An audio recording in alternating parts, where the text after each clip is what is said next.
This week on Art in the Air features Chicago-based father-daughter artists and musicians Miche Lamis Akintola, sharing a track from her newly released EP on Apple Music, The Real, and her father, Abiola Akintola, originally from Nigeria, whose work is on exhibit at Gallery Guichard. Our spotlight is on the storytelling event Listen to Your Mother on May 7th at Hobart Art Theatre with Carrie Bedwell. Express yourself through art and show the world your heart. Express yourself through art and show the world your heart. You're in the know with Esther and Larry. Art on the air today. Stay in the know with Larry and Esther. Art on the air our way. Express yourself through art and show the world your heart. Express yourself through art and show the world your heart. Welcome. You're listening to Art on the Air on Lakeshore Public Radio, 89.1 FM and WVLP 103.1 FM, our weekly program covering the arts and arts events throughout Northwest Indiana and beyond. I'm Larry Breckner of New Perspectives Photography, right alongside here with Esther Golden of The Nest in Michigan City. Aloha, everyone.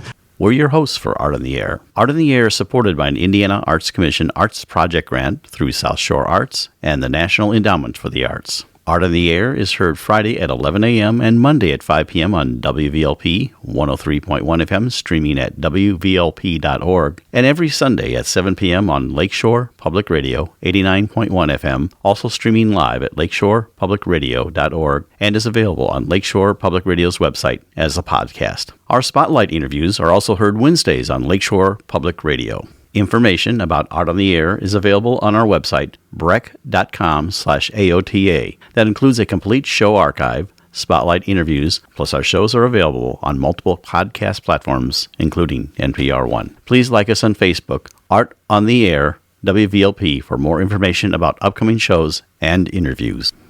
And we'd like to welcome to Art on the Air Spotlight. She's working on a project called Listen to Your Mother. It's a series of live readings by local writers about motherhood, and she's coordinating this all. She's from Hobart, lifelong resident there, and she's bringing this project together for Northwest Indiana. Please welcome to Art on the Air Spotlight, Carrie Bedwell. Hi, Larry. Hi, Esther. How are you guys? It's a good day. It sure is. I'm so excited about your project. Can you tell us the origins and how long you've been doing it? Sure. So in 2010, a woman named Ann Emig from Madison, Wisconsin, got some of her writer friends together and created a show at a local theater. And her blogger friends loved it so much, they said, can we, produce these shows in our hometown? Can you come here and do this? And she said, no, but you can do it. So she set up some parameters, and at its heyday, there was like 56 cities that were producing the show. Probably about 2016, she kind of wrapped up that project. But there's about 8 cities this year that will be producing, and we produced the show via a producing company in New York, a licensing company. So, kind of going about it the way you would producing any sort of play. I was blessed to be in the cast in 2014. I actually auditioned because as a teacher, I am very comfortable speaking in front of students all day, but I was not in front of adult audiences. So kind of faced a fear and auditioned and made the cast. And then when no one was producing, the Listen to Your Mother is really, truly a gift.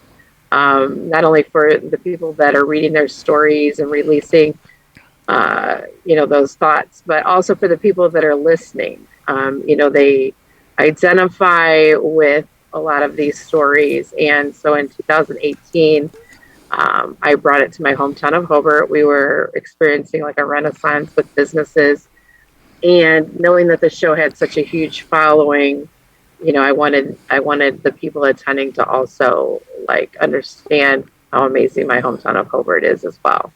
Yeah, the whole program, it's like so cathartic storytelling, both the listening as well as the telling of it.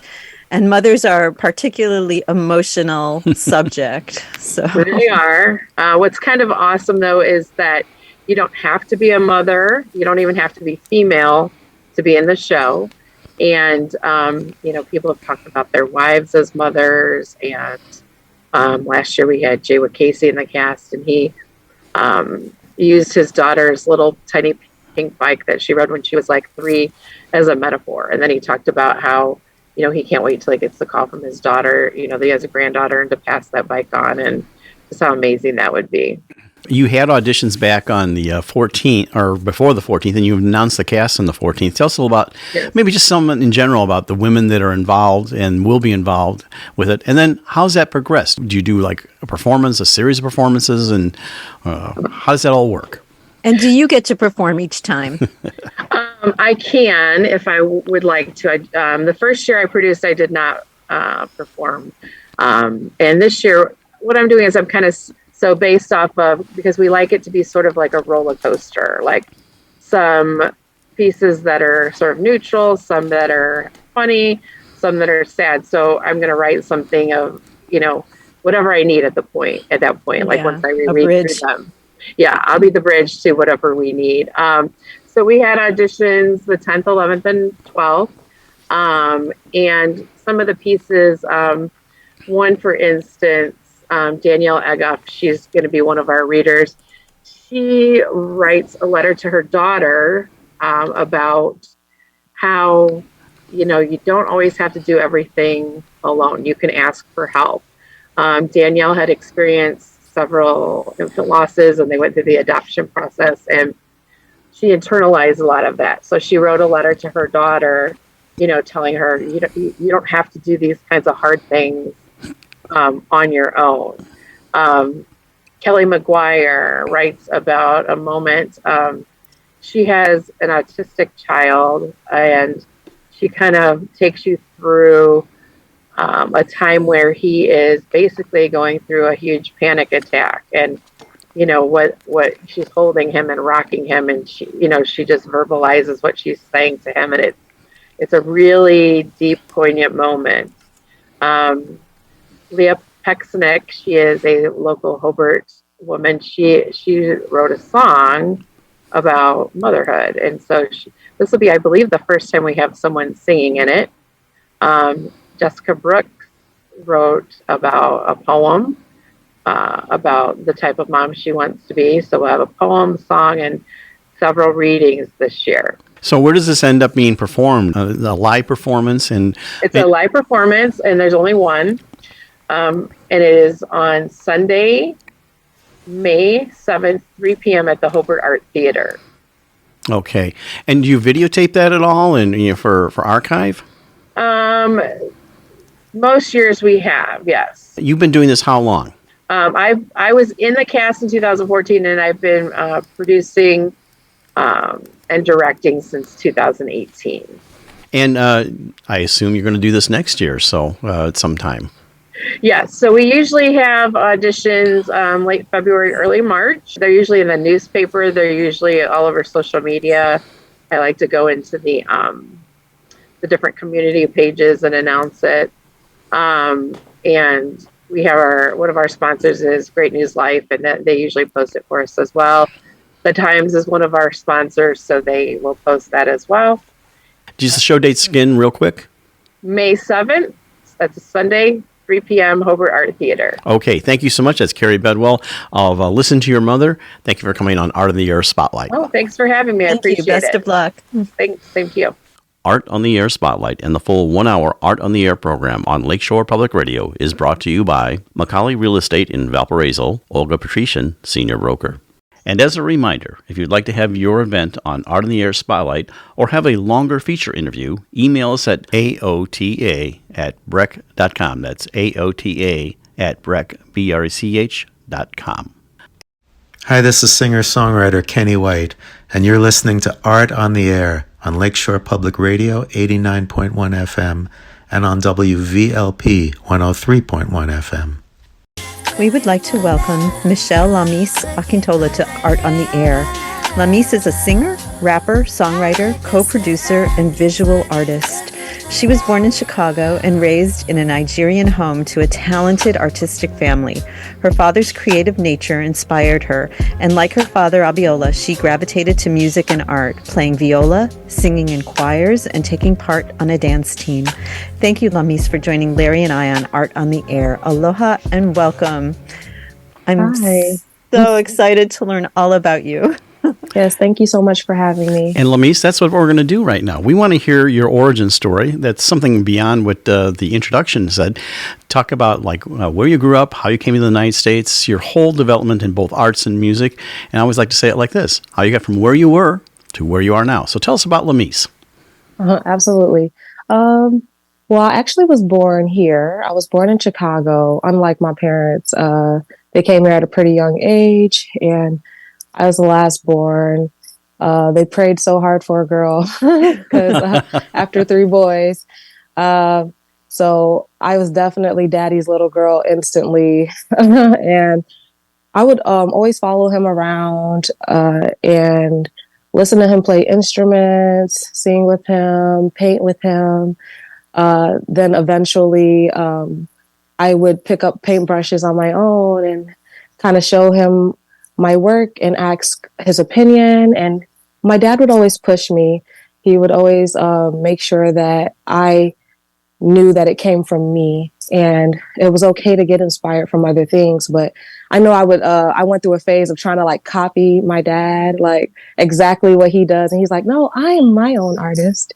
You have to see what Lamis can do. And that definitely changed my mindset and made me more confident that the things that I do are good enough.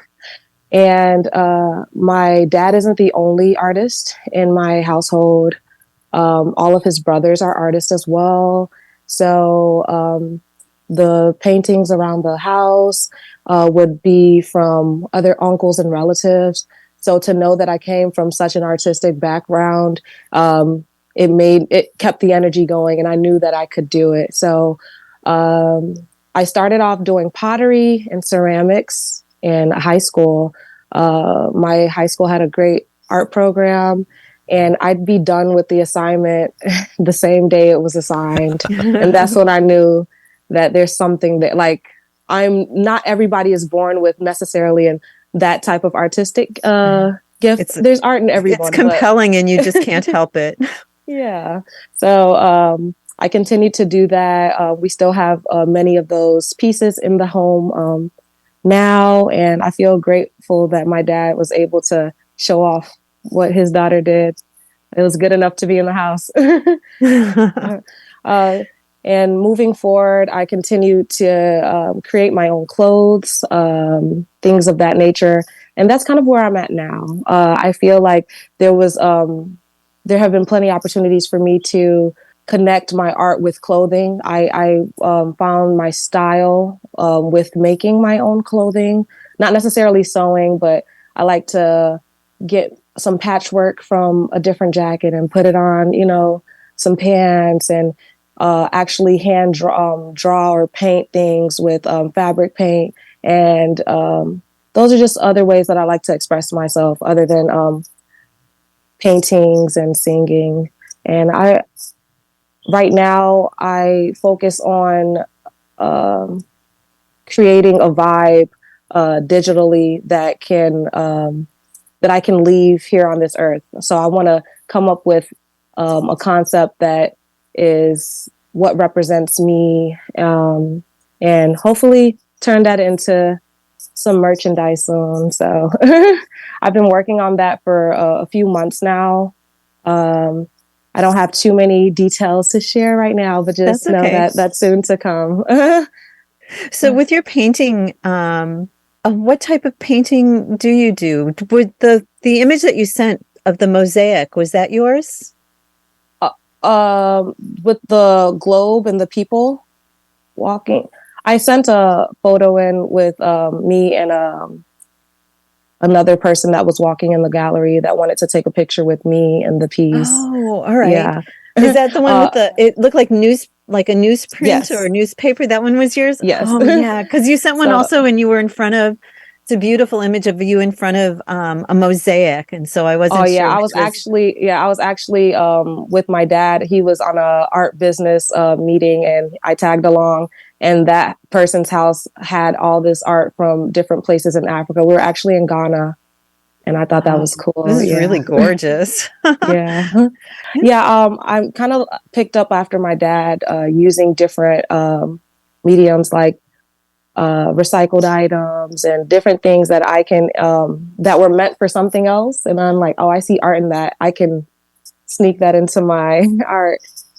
So I like to use definitely things that I can find around the house or things that I just happen to come across that I know I can clean up and kind of incorporate into my art. And it's really eye-opening sometimes that, and I actually shock myself sometimes when I'm able to come up with a concept from kind of practically nothing, like not necessarily going into pocket and buying all these materials and things like that. And I feel like that's also good for the earth. Yeah, it sounds like your fashion goes in that direction as well, Yes. by incorporating other things. I want to talk about your music for a minute. This track that you sent, there's such a layered, open kind of smoky, gorgeous mood that you've created. I mean, I can't get it out of my head. You know, I want to move to it. I just love it so much. And what I love about it is that it's an ageless sound. Like I would have loved it in the 1930s, 40s, 50s. I mean, I think it's like relevant for all of those eras, and then so totally right now as well. It's gorgeous. I just can't wait to hear. I can't wait to hear more. So maybe we can sample it. Yes. Yeah. So this would be a good time to listen to The Real from Lamis, and then we'll talk about some of the process that you did in actually creating it. Yeah. Here is The Real.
back. That was Lamis and her new single that's going to be on an Apple EP. It's coming fairly soon, The Real. So Gorgeous. You just want to move to it. So tell us about the creation process. Do you work from a home studio? Do you go to a studio? What's your process in creating that work? So I do a little bit of both. I feel like when I get to the point where I know that I'm ready, it's kind of like going in for a boxing match. It's like, okay, I'm ready to invest into this and go to the top studio in my city, or to go to this specific engineer and work with them, because it's good to be prepared, especially on other people's time. So during the creative process, I like to understand every aspect of the song and where I'm going and how I want the audience or the listener to feel. And the way she explained it was perfect. I wanted you to feel like that. And it's just like, it's great to know that it was received in the way that I wanted it to be received. And I kind of, I like to do the layers and create a dreamy effect and kind of the music that you would like to listen to on a ride or alone when you have your AirPods in and things of that nature. So the creative process is usually just me going to a park with an open field, watching the sun come up. I like to write and make my beats sometimes after I have a clarity and I've meditated and things of that nature. I really feel like it helps the process become smoother. So, do you like use maybe your iPhone to as a sketchbook, like when you're an artist, like you maybe record some bits or some things like, oh, this is what I want to have. So absolutely. I use my voice memos like crazy. I'll be in the store and I'll just be humming something, and the person that's in front of me looks behind. I'm like, I got to get it down. I'm going to forget it later. And I always go back, and those are the moments when I realize like anything inspires me. I can be anywhere. It could be any time. I could be around anything. And I remember doing that often on my trip to Ghana with my father, just constantly bringing it out when I was on the beach and things like that, so that I can go back and lay down all of my vocals. And it usually turns out pretty well. Like I said, I'm a planner. I also do spontaneous things like freestyling and open mics where I kind of just grab the mic and I'm singing with the band. But when it comes down to my music, my recorded music, I really like to plan things out and make sure that I'm going to be proud of it always. Yeah. So when you're working, do you skip between disciplines, or when you're recording, that's what you're doing? Or can you record and then paint and then work on fashion? I mean, does it all kind of... Absolutely.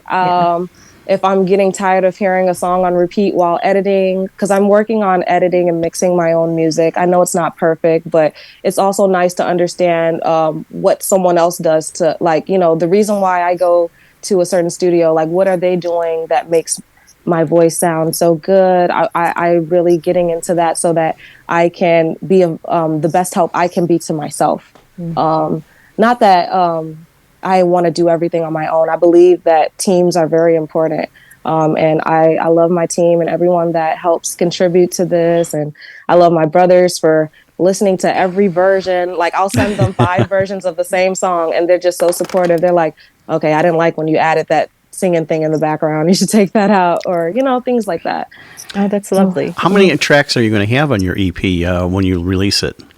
About 4 or 5. It goes through kind of the relationships and the ups and downs that I've had in life in general. And when you feel like you're at a stint in life, like you don't have, you're just kind of stuck and you want to be back in motion. The title of the EP is Back in Motion. And once you're back in motion, you just got to show the world, prove them wrong, prove yourself wrong from that time in your life where you might have felt your lowest or down because of a certain situation. And I like to talk about real emotions that we go through, honest emotions, when you're in the wrong, when you have self-realization, things of that nature. So I'm really excited to share that. So do you do open mics regularly? Yes. I was performing with a few of my musician friends and just going around with them. I know I did the Black Heritage Ball at ISU last year. That was really awesome. Just sung a few popular songs and covered them. And that's really fun too, to know that, the crowd knows those songs and you're just up there keeping them in the spirit. I love singing and sharing my voice. Yeah. Uh-huh. Have you had any vocal training, or did you take voice lessons, or have you just mastered that on your own? Oh, I practice with my dad sometimes. I definitely got training all throughout elementary school and junior high, I believe, and a little bit in high school. And that's when I ventured out into guitar lessons. I didn't necessarily finish that out all the way because I wanted to focus more on the viola. That's definitely my instrument. Yeah. And what about the dance team? What was that like? Oh, that was awesome. And that has to do with a whole different art. I understood that. I feel like dancing is what made me understand that art comes in all forms. A lot of people would call us cheerleaders, and we're like, no, it's different. We create art with our movements and our bodies, and even listening to the music and having musicality in your choreography. It helps you with your creative process and understanding that at the end of the day, the end result, the end goal is to create a picture and a vibe for your audience. And it helped me to be less afraid to get out there, because if I didn't know the dance too well, still had to get out there. My coach is going to get me out there one way or another. So it helped me with time management, preparation, understanding that practice is important.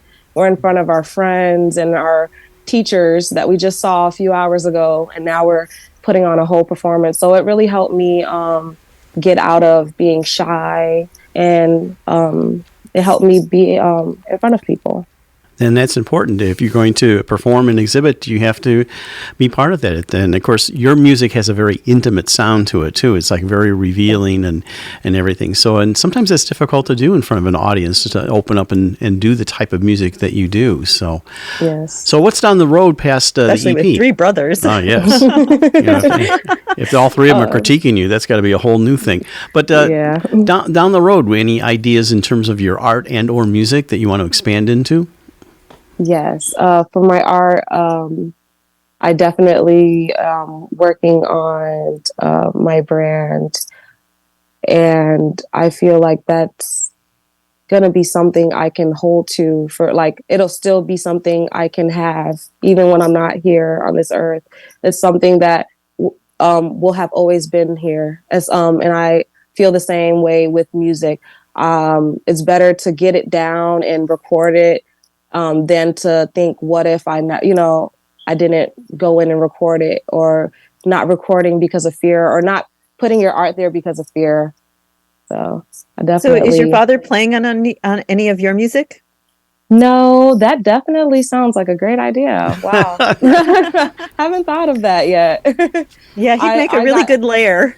Yeah. It wasn't till a couple of years ago that I actually got comfortable with singing it with my family again. I think after my voice matured and having to think about lyrics and content, I'm like, can I say I'm feeling that I love this boy around my dad? Like, like, what is he going to think? I was like, I'm talking about my life. I'm like, well, it's okay. Hopefully they learn from it too. That's true. We've asked a lot of our guests how COVID impacted you during the pandemic. Was it a positive experience, negative experience? Did you get more creative, less creative? It was positive and negative. I was full-fledged into my makeup. I was a makeup artist for since 2016, up until the pandemic. And it affected me because I felt like I no longer had an outlet And this is around the time where I picked makeup over making music or any other art because I liked how the money was looking. So, and I honestly think that the pandemic helped because I dipped back into all of the crafts that I know that I love and enjoy that will make an impact on other people and myself included. So I was able to get back into recording, networking with artists. I was getting back into painting with my father. And that's another reason why I was able to showcase my art in the show with my dad. So. Very good. Well, we just have about a minute left here, so why don't you tell us about release dates, any other exhibits you have coming up, and how people can find you online? So I am mostly on Instagram. You can follow me at __ LAMIS, and you can follow my music page at _Lamis Music. That's _LAMISMUSIC. And tell us quickly about when the EP release is scheduled. Oh, yes. It should be releasing. I don't have an exact date, but it's the last week in March. Excellent. My friend's birthday. It's going to be awesome. That's excellent. That's when this show is going to be airing. So that's Michelle Lamis Akintola. Thank you so much for coming on Art on the Air, sharing your music, discussing your art. We really appreciate that. And of course, our next segment is with your father. So thank you so much for coming on Art on the Air. Thank you so much for having me. It's been so lovely. Thank you. Art on the Air listeners, do you have a suggestion for a possible guest on our show? Whether it's an artist, musician, author, gallery, theater, concert, or some other artistic endeavor that you are aware of, or a topic of interest to our listeners. Email us at aota@brech.com. That's aota@brech.com. You're listening to Art on the Air on Lakeshore Public Radio, 89.1 FM, and on WVLP, 103.1 FM. We now feature a sample of his ritual dance drumming called Gallery Guichard with Abiola Akintola.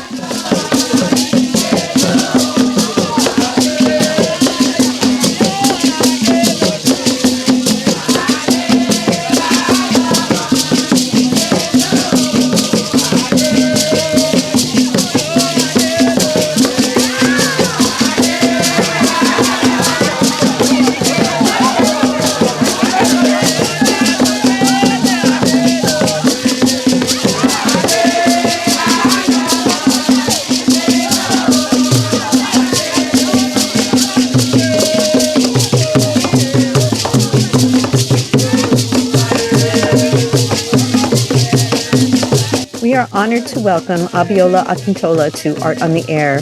Abiola was born in Nigeria and began his formal study of art at a young age, showing exceptional skill in drawing the human form. While studying drawing and painting, his degree was in sculpture. He uses a variety of materials, paint, metal, wood, clay, and discarded objects, and has been given the label the Green Revolution Artist. His work can be viewed at the Gallery Guichard in Chicago. Thank you, Abiola, for joining Larry and I on Art on the Air. Aloha and welcome. It's so good to see you. Thanks for having me. Well, we always like to explore our guest's background, find out their origin story. I always like to say how you got from where you were to where you are now. So, Abiola, tell us about yourself. Oh, yes. Tell us. Okay, my name is Abiola Akintola. I from Nigeria, which is West Africa. It is the southwest of Nigeria. It's a very little town called Okeho.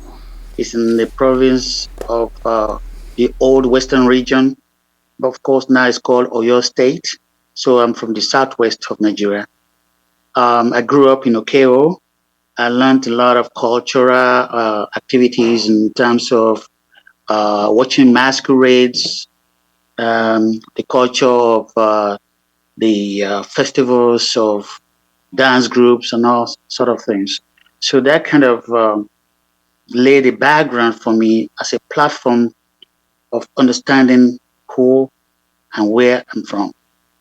So was your family involved in the arts at all? You had mentioned dance and...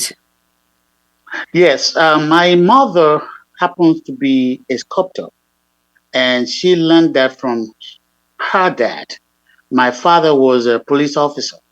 So growing up, I used to have a partnership in terms of helping my mom do a few things in terms of using clay and wood materials to do sculptural pieces. Then, of course, I was about 7 years old, and my brother, whose name is Abiola Akintola, was studying art at a degree where he was able to pass the knowledge of drawing, perspective, and all of the elements of the art to me at a very young age. So I I studied through my brother. We are all the male children of my mom happens to be artists because I have siblings. My dad married about 6 wives. So it's it's a big family, you know. But so we learn art from that. My brother, he lives in London now. His name is Abiola Akintola. So it kind of channeled me through the fundamentals, the most important things, the drawing, how to visualize, how to use objects to capture emotions and stuff like that. How beautiful. Yeah, beautiful. And what a great family story. So what brought you to the United States? What was the journey from Nigeria to getting you eventually here? So I finished college in 1986, and I was given the opportunity to exhibit at a very reputable institution in Ibadan. Ibadan is is one of the largest cities in Africa, which is in Nigeria. And there's a place called IITA, which is International Institute for Tropical Agriculture. And that is where I met my mom. What I mean, my mom, she adopted me. So that's my adoptive mother. And she said to me that, Abiola, I think you're doing something great, but why don't you go to the United States? So she got all the paperwork and everything. And that's how I came here in 1987. That's how I got here. Did you come to Chicago directly, or where is that where you settled? Yes. My mom, my adoptive mother's name is Peju Oworu Wilson. And she bought a house along Lakeshore Drive in the north side. Mm-hmm. I stayed there for a while. Then I moved to Indianapolis. And there I started driving taxi just to survive. Then I moved back to Chicago. And that's where I got married and have my own family. And that's when I started my art. So and I think this is more of a cultural question. Tell us a little about the culture thing coming from Nigeria to the United States. What was your impression while you were in Nigeria, the United States? And then you got here and like, well, this is not what I thought it was, or maybe it was. Tell us about that. When I first came, I felt like a fish out of water. I came in August. It was very warm, but I thought I'm used to hot weather. I thought it was going to be like that forever. And December was a different story. And I didn't really prepare for it. I was shocked. I saw snow for the first time. And of course, after a while, I got acclimatized to the environment by learning how things work here. Snow is something that I'm still not used to it, but I've grown over it. So then the culture in Nigeria has established me to know who I am, like I told you. And I am an artist. I really, truly believe in my culture. And you can see some of my art reflect.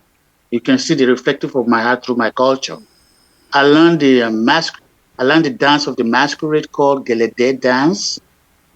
And you're going to see that in the nearest future, how I can inculcate the artificial intelligence robots to dance like the Gelede dance, because I've mastered the art of the Gelede dance of West Africa. It's so interesting because I think even when I look at your metal sculpture, so metal, it's inherently a strong material, yet you imbue it with such grace and movement. And I think that probably comes also from your sensitivity of dance, that you understand the way the body moves and how you get the metal to reflect that is just so inspiring. Thank you. Thank you. Metal, we use metal a lot in Nigeria.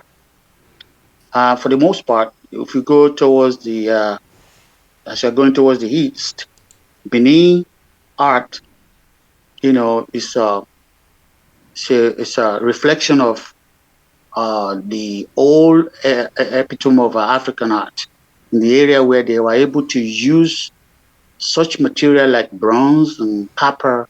And I mean, that translates to what we do here in the Southwest, which is Ife. Ife is like the citadel of the Yoruba kingdom. And so the Ife culture and the Benin culture, empire, were able to use those materials. So I learned from that in school, of course. Then me trying to figure out how to do it my own way is by collecting used material around my neighborhood at first. Then I started using spoons and cutleries, kitchen utensils, anything that is metal. Then, of course, I started learning how to use recycled plastics, like the normal plastic we use to drink. Right. I've been able to formulate an idea of using that. You're going to see more of that in the nearest future. Does your brother do sculpture as well, or is he mostly drawing and painting? He is a sculptor as well. He paints and he sculpts. He is like a Renaissance artist. He lays his hands on anything, it becomes art. Well, And he taught me how to be imaginative. That is, art is not just a replica of something. It is an imagination of the artist, the footprint or the signature of an artist.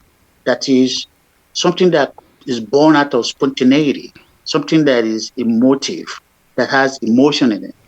And emotion to him is like energy in motion. So, that kind of guided me up to this point in time. I have to visualize something before I can do it. I don't have to see it, and just replicate it. In my brother's opinion, a piece of art is not just something that is born out of nature alone, but it has to be something that is inductive. One of the pieces I really like when I was looking at like Symphony of Color, Grateful, and Influence, and how they not really, it's like a three-dimensional thing that pops out of the frame. So tell us about how you created that and what materials you used. It was very, very colorful, but tell us about that. I used aluminum, but it's not the aluminum you use for barbecue. It's called the industrial aluminum. It is kind of flexible. The gauge is about maybe 4 times the one we use for barbecue or in the kitchen, and I've been able to manipulate that and form sculptural pieces in a 2.5 dimension. We call it. It's like a bas relief, or something some people call trompe l'oeil. The trompe l'oeil is a French word for any piece of art that is able to jump out from the canvas.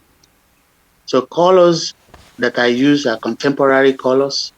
That is, colors that are not too sharp, that are in the area of the grayscales, the natural, the neutral colors, and those are the colors that I use. I use oil colors on top of those metals. They're beautiful. Also, all 3 of those pieces are sold off at Gallery Guichard, I noticed, but I can see why. That was the one that just really caught my eye as I was going through your work on their online gallery. And then I like the ballerina also one that you have, which is actually more of I'll call traditional sculpture. The ballerina, go ahead. No, I was just going to say, when you're creating your bodies of work, do you go into like phases where, okay, well, I'm going to paint until I exhaust what I want to paint, and then I move on to sculpture? Or do you mix between different things, like, maybe a few days on the sculpture, and then I'm going to take a little mental break and work on some painting? So what is your process? My process is basically I have a mantra in the studio. Anything I start, I must finish. So, and I say to myself, this week, this is what I'm doing. Until I finish that, I don't go to the next thing. So it's kind of So you maintain that energy for that piece until yes, I it's maintain that completed. energy, and I play classical music. That's the only music I play in the studio. I know that was actually a surprise to me when your website started playing classical music. It was Yes. Because I play piano as well and I play guitar. So, and I love the classical music because it kind of take my mind away from the work itself. So it becomes like playing, and I can be there for hours and hours. I've been in the studio sometimes for like 19 hours a day. I know. Without even eating or doing anything. But I do a lot of prayer and fasting. And prayer to me is not to ask God to do something for me or to twist God's will. Prayer for me is to change my nature of seeing things. Yeah. And fasting as well is to just humble me. While I'm doing this, I know I'm under the grace of God and there's a higher power that is leading me. I know it's not just me doing this. You're listening to Art on the Air on Lakeshore Public Radio, 89.1 FM, and on WVLP, 103.1 FM. It's so interesting because I've spoken to Michelle a few times and she talks about, well, how could she really not become an artist living with, art and everything that you've done? She just seems so fabulous. Oh, she mimics almost everything that I do. And, she plays the guitar a little, but it's not, just playing like normal. And she tries to do the guitar, the violin, the piano. So one day, I think my brother-in-law came to the house and said, why are you not doing the art? What's wrong with you? She was always shying away from me. But I know that she has the talent, but I just didn't want to force it. Like my mom just told me when I was living in Nigeria, she said, Abiola, I know that God has a purpose for your life. My prayer is for you to know it and fulfill it. And I said, what do you mean by that? She told me that there's a difference between knowing the will and fulfilling it. So, yeah. So with the COVID, and we've asked a lot of our guests about this, during the pandemic, how did that influence you? Did you make a creative period for you, or was it kind of a down period? And but not only just in art, but you personally. So how did you deal with the pandemic? Oh, it was tough. It was really tough because I caught the COVID at the beginning of the COVID. It took about 13 days. I was scared for my life. And as God will have it, I missed COVID just a few weeks from China. I have a studio in China. Actually, I have 3 studios in China. In Shanghai, I have 3 studios. So I didn't know the COVID was, I knew when in 2009, people were, when I first went to China, I saw people wearing masks. And that was the very first COVID. I didn't know anything about COVID until that one came in 2019. Right. And I missed it by a few weeks. And when I got to the United States, people were calling me from everywhere like, where are you? And so during that COVID period, I was depressed. But I do a lot of drawings. At first I wanted to do drawings and paintings to reflect what we were going through at that time. But I just don't want people to see that again, I don't want people to be reminded of the COVID period. It took a while. A lot of people are still struggling with that. And I did struggle with that by not being able to do anything at that time. Just drawing, just sketching, that was it. So which work did you have you shown any of the work that you made during that period? I have one that I'm working on right now. It's going to be out in the next, maybe early next year or late this year. It's a sculptural piece, but I don't want to describe it now because I want it to be a surprise. You're going to love this one. Oh, excellent. You're going to love it. Is there anything you've not explored, like materials or something that you've been thinking about doing, and without giving away any secrets here, but something you want to work with that you have not worked with before? I'm studying quantum physics, and the reason I'm studying quantum physics is, remember I told you I wanted to use AI, artificial intelligence, to do the dance. Yes. Mm-hmm. Then here comes physics, philosophy, psychology, art, painting, and everything under one umbrella. It is mind-boggling, and it's been taking me at least 6-7 years now to develop that. That is where I think I'm leaning towards, and it's going to be something that, takes a lot of grace to do it. I have the help of a lot of engineers helping me to do certain things in terms of computer. How the computer can tell this piece of art to do certain things. See, I just don't. I know I can paint. I know I can sculpt, but I have to take it to the next level. Of course. Level is where somebody can just come and show the world something totally different. That is where I'm leaning towards, and it's going to be out very soon. It's so exciting. It's wonderful to have the things that help you to grow and things that excite you. It's wonderful to pursue them. Thank you. And of course, I really thank Gallery Guichard for. We've been friends for a long time. Francis and Andrea has been very wonderful friend of my family. We really appreciate them trying to push the idea of the talented people in the neighborhood around the globe, most especially in Africa. They are doing a wonderful job. Yeah, they are incredibly lovely people. Yes, they are. So do you have both sculpture and paintings at the gallery? Yes, I have both paintings and sculptures. Most of my sculptures are the ones that I've done in the past, and some are a little recent, but the ones I told you that I'm working on are not out yet. Right. Yeah. So what's the time frame for soon? That word soon, what does that mean?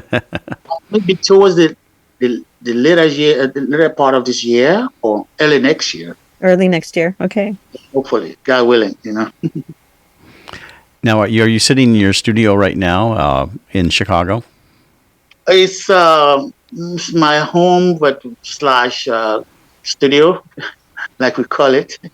We live here and we paint here, we sculpt here, we do everything here. It's like a studio, though. Yeah. Kind of wherever I'm sitting is my studio. Yes. So we had Michelle on earlier to talk with her things, but your influence on her. Tell us just a little bit about that relationship with that. It's a good relationship. We don't really talk that much. Me and Michelle, we have this click, and I can just jiggle my head, and she knows what it means. The kind of relationship we have. So when we talk about life. We talk about different things, not about art. When we talk about when she's doing her art, I just leave her alone.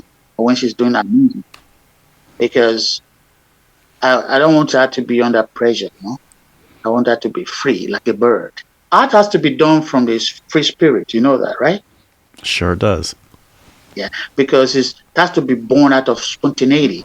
That is, it is not really something that we plan. Right. So it's like a romance, I love my wife, I kiss her. We don't have rules. Let us kiss now. Okay, next time, let us do this. Let us do that. No, it has to be natural. Well, we have just about a minute left here, so we want to give you a chance to tell us about your current exhibit at Guichard, your website, your contact information. Maybe if someone wants to get a commission from you, which I assume you do commissions, and all that. So just tell us how people can find out more about you. Okay, my website is www.Abiola Art Studio. That is ABIOLA artstudio.com. And you do have a Facebook page also. I do have a Facebook page. I will be unveiling a sculptural piece in May very soon. It's going to be huge. It's gigantic. So we're ready for that. And that's going to be where? Where are you going to do the unveiling at? That's going to be in Atlanta. Okay. Oh. Yes, it's huge. We've been working on it for a while. Is that for the city or is it for a particular place? It's for a particular place. You're going to hear about this. Oh, I'm so excited. Thank you. You know, we really appreciate you coming on Art of the Air and sharing your whole story. That's Abiola Akintola. He's done a wonderful, great job, and art comes from Nigeria, has come to the Chicago area, and also has galleries all over. And you can see a lot of his work at Gallery Guichard, and you can see that online. Thank you so much for coming on the show and sharing your art journey. Yeah, it's been a pleasure. Thank you. Pleasure, yes. We'd like to thank our guest this week on Art on the Air, our weekly program covering the arts and arts events throughout Northwest Indiana and beyond. Art on the Air is heard Friday at 11 a.m. and Monday at 5 p.m. on WVLP 103.1 FM, streaming live at WVLP.org, and every Sunday at 7 p.m. on Lakeshore Public Radio 89.1 FM, also streaming live at lakeshorepublicradio.org, and is available on Lakeshore Public Radio's website as a podcast. Our Spotlight interviews are also heard every Wednesday on Lakeshore Public Radio. Thanks to Tom Maloney, Vice President of Radio Operations for Lakeshore Public Radio, and Greg Kovach, WVLP's Station Manager. Our theme music is by Billy Foster with a vocal by Renee Foster. Art in the Air is supported by an Indiana Arts Commission Arts Project Grant through South Shore Arts and the National Endowment for the Arts. We'd like to thank our current underwriters for Art in the Air on Lakeshore Public Radio, Macaulay Real Estate in Valparaiso, Olga Patrician, Senior Broker, and for WVLP, Walt Breidinger of Paragon Investments. So we may continue to bring you Art on the Air. We rely on you, our listeners and underwriters, for ongoing financial support. If you're looking to support Art on the Air, we have information on our website at breck.com/AOTA, where you can find out how to become a supporter or underwriter of our program in whatever amount you are able. And like I say every week, don't give till it hurts. Give till it feels good. You'll feel so good about supporting Art on the Air. If you're interested in being a guest or sending us information about your arts-related event or exhibit, please email us at aota@breck.com. That's aota@breck, BRECH.com, or contact us through our Facebook page. Your hosts were Larry Breckner and Esther Golden, and we invite you back next week for another episode of Art on the Air. Aloha, everyone. Have a splendid week. Express yourself through art and show the world your heart. Express yourself through art and show the world your heart.